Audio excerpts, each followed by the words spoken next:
लड़कियां कह रही हैं कि दाढ़ी हटाओ प्यार बचाओ, और ये प्रोटेस्ट इसीलिए कर रही हैं क्योंकि इन्हें दाढ़ी रखने वाले लड़के पसंद नहीं हैं। चंद फॉलोअर्स और व्यूज के लिए ऐसे गलत नारे लगाए जा रहे हैं। देश में आखिर ये सब क्या हो रहा है? मैं दावे के साथ कह सकता हूँ कि अगर कल लड़की ऐसा प्रोटेस्ट करें कि मेकअप हटाओ ब्यूटी दिखाओ, तो फिर इक्वालिटी के ठेकेदार बीच में आकर हंगामा मचा देंगे। इन लोगों के हिसाब से लड़कों पर मजाक करना फनी है, पर अगर वही कोई लड़का लड़की की लुक्स पर कमेंट करे तो वो सेक्सिस्ट बन जाता है। क्या जेंडर इक्वालिटी एक तरफ ही होती है? इस प्रोटेस्ट को लोग मजाक और एंटरटेनमेंट के नजरिए से देख रहे हैं, लेकिन ये एक अलार्मिंग सिचुएशन है। एक्टिविज्म का मतलब लोगों के लिए आवाज उठाना है, लेकिन आज खुलेआम एक्टिविज्म की धज्जियां उड़ाई जा रही हैं। हम लड़कों को समझना होगा कि ये सब ट्रोल्स और मजाक सिर्फ इनसिक्योरिटीज को बेचने का तरीका है। बियर्ड रखना या ना रखना हमारी एक पर्सनल चॉइस है। इस वीडियो को हर जगह शेयर कीजिए, क्योंकि अगर आज हमने इसे मजाक समझा या इग्नोर किया तो कल यही चीजें स्टीरियोटाइप्स और टैबूज बन जाएंगी, जो लड़कों की मेंटल हेल्थ को खराब करेगी।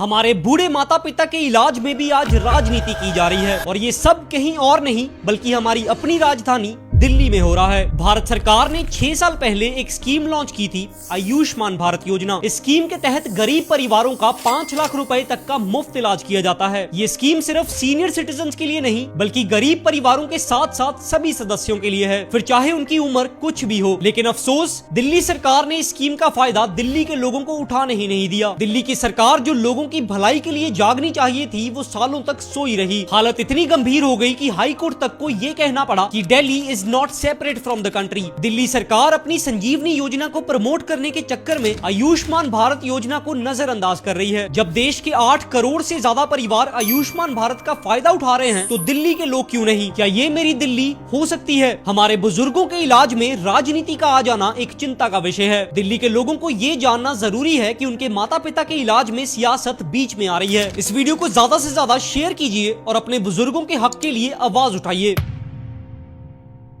दुनिया कहाँ की कहाँ पहुंच गए और हम आज भी आपस में लड़ रहे हैं। रशिया कैंसर का क्योर ढूंढ रही है, चाइना डायबिटीज का, यूएसए में एआई रोबोट्स आ गए। हमारे देश का सबसे इंपॉर्टेंट काम क्या है? पॉपकॉर्न में टैक्स लगाना। और ये काम करने का क्या सेंस बनता है? गरीब इंसान को तंग करने का क्या सेंस बनता है, जो सिर्फ अपना काम कर रहा है, अपनी रिस्पॉन्सिबिलिटी निभा रहा है? तुम्हारे में इतना कीड़ा हो रखा था, जाके जोमेटो बंद करवा दो। नहीं, वो नहीं करेंगे। एक गरीब इंसान को तंग करेंगे। क्यों कर रहे हैं? क्योंकि साले विल्ले बैठे हो तुम, काम धंधा नहीं है तुम्हारे पास। नॉर्थ ईस्टर्न को चाइनीज, चीनी, मोमो बुलाना है। कर्नाटका में अगर कोई और लैंग्वेज में बात करेगा तो उसे हरास करेंगे। दिल्ली वालों को उनके बाप का पता नहीं। तुम्हें आइडिया पिछले कई सालों में कितने इंडियंस ने इंडिया छोड़ा है? 2021 में 1,63,000, 22 में 2,25,000, 23 में 2,16,000 लोगों ने इंडिया छोड़ा। क्यों छोड़ा? क्योंकि सबको एक पीसफुल लाइफ चाहिए। किसी को इन फालतू ड्रामा में अपना सर नहीं मारना है। जिन नेताओं की बात सुन के तुम आपस में लड़ते रहते हो ना, तुम्हें पता है उन सबके बच्चे बाहर पढ़ाई करते हैं और सारे के बच्चे बाहर रहते हैं और तुम आपस में लड़ते रहते हो। बचपन में पढ़ा था ना, हिंदू, मुस्लिम, सिख, ईसाई सब आपस में भाई भाई। अब लाइफ में अप्लाई करो। गधो, ब्रदरहुड का जाके मीनिंग एक बार गूगल कर लेना।